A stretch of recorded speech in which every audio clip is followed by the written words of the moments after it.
Hi friends, இன்றைக்கி நம்ம உடம்புக்கு ரொம்ப ரொம்ப ஆரோக்கியமான சிறுதானிய திணை தோசை எப்படி செய்யலான்னு பார்க்கலாமா?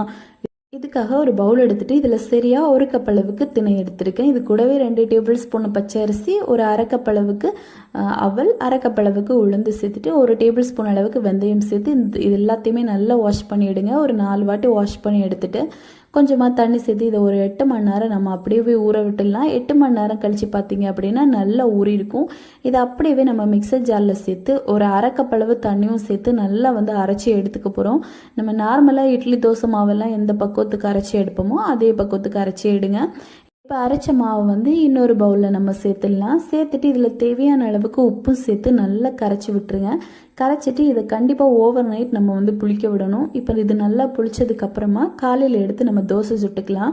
இதில் எக்ஸ்ட்ரா தண்ணியெல்லாம் சேர்க்க வேண்டிய அவசியம் இல்லை. இதை நல்லா ஒரு முறை கலந்துட்டு தோசைக்கல்ல அப்படியே விட்டு தோசை சுடுங்க. கொஞ்சமாக நெய்யோ